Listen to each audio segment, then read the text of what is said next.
The Ohio has long been one of the best battleships in World of Warships, and even in 2022, I still think it is by far the best ship to get out of the Research Bureau. It requires a lot of regrinding. I'll be the first person to admit it. I hate the regrinding system, but this ship, I think, is worth it. Even though it's such a pain and chore to do, this ship is just so good at everything.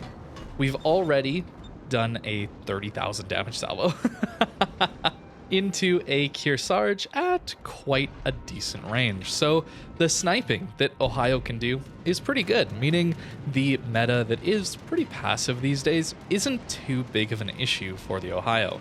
It still has decent range, and the accuracy is quite good at these longer distances. The only problem is the shell velocity. It's a little bit slow, so leading your targets at these ranges might be a bit of an issue. The overmatch, though, is also quite nice. And even with 4 full pens, 15,000 damage is really nice. Of course, I would have loved to have a Citadel, but not every salvo can be perfectly accurate and dev strike everyone. That wouldn't be the most fair thing in the world, as much as I would probably enjoy playing battleships just that little bit more. Of course, Ohio's other trick is its ability to play at close range. Having a Montana hull these days is actually a pretty good thing.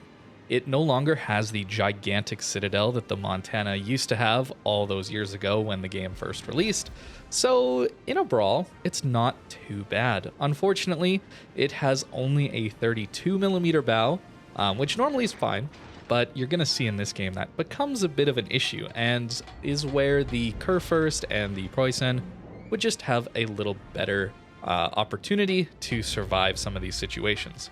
But Ohio does have some other advantages those ships don't have. For one, being more accurate secondaries, they don't pen as much, but the DPM is still there, and relying on fires to do damage can work in some of these closer range battles, as we're going to see. But really, the main thing is the smaller superstructure, which at close range is a huge weakness of the German brawling battleships. And of course, it's these fast cooldown heals. I love these things. 40-second cooldown on a 17,000 HP heal means I can tank a ton of damage and still survive a lot of situations where, honestly, I probably would just die in a Kurfürst or a Preußen, since I wouldn't get to my next few heals, even though those ships come with a little bit more HP out of the box. And at these closer ranges, having some very accurate guns is awesome, since a lot of people don't really know how to play at close quarters too well, or at least they're not comfortable there, and often get caught in bad situations. So this Lion getting caught broadside by us, well, with these guns, I can pretty much guarantee some good damage. And in fact, we do. 35,000 damage. That puts us up almost at 100k already, and I spend a lot of this time sailing around at the back of the map and behind islands, so I haven't even really fully committed my DPM quite yet, and we're already doing this much damage. Ohio really is a lot of fun, and one of the ships that I really enjoy when I want to play a battleship that is going to excel in most situations. However, it's not perfect. No battleship is perfect in this game, and really, I do think that Azuma should have taken a little more damage than a single overpen and a full pen. So as much as I like the Ohio, and I've kind of been gushing about how good this ship is, it still is a battleship. So if you're looking to get this ship out of the Research Bureau, keep that in mind. It's still a battleship, even though it is one of the more accurate ones and one of the tankier ones. One of the ones that is good at most scenarios and in most situations. It's still going to struggle with some RNG every once in a while. As we finish off the Lion for our first kill here. And you'll notice that even though I've just used my heal here, we're still only having a 36-second cooldown left before the next one. And that's the strength. This ability to constantly be regaining health that not a lot of battleships can do in this game.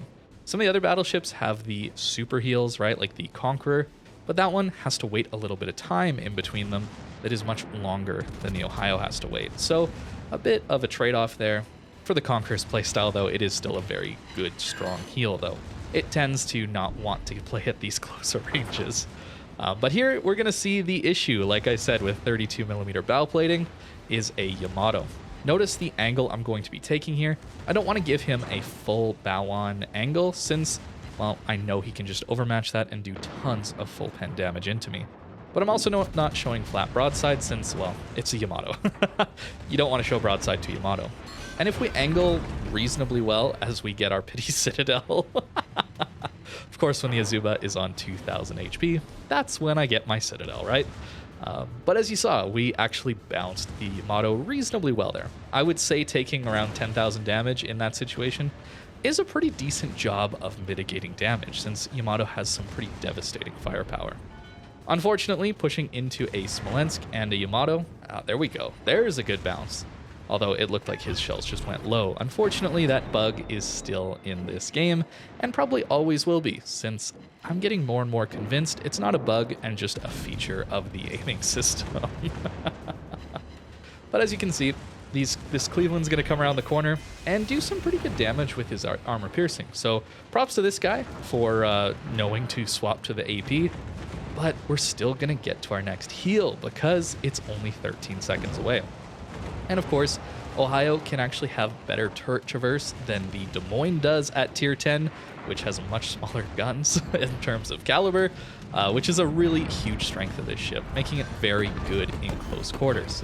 And if you've got Halsey, I mean, you could always run Halsey on your Ohio and get the Confederate 20% DPM bonus.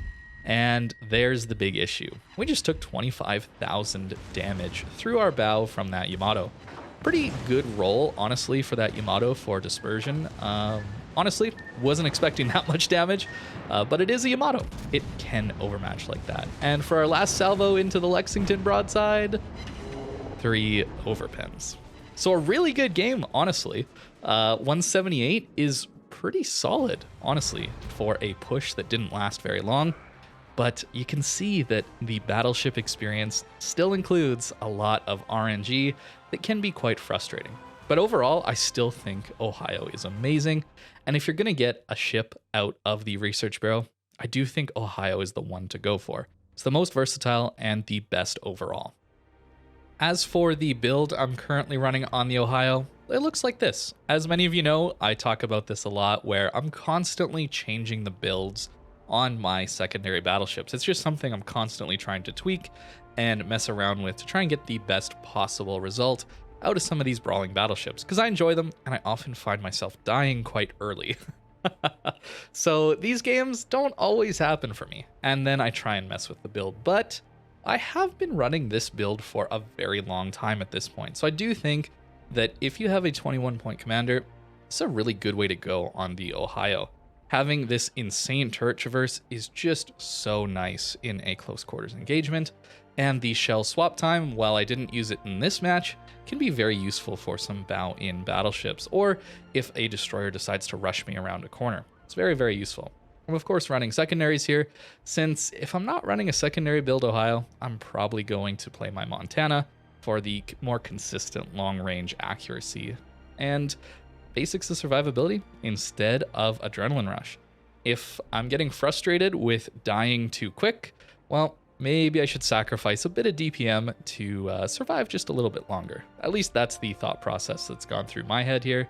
And Emergency Repair Expert is here since I can get through my heals very quickly in the Ohio.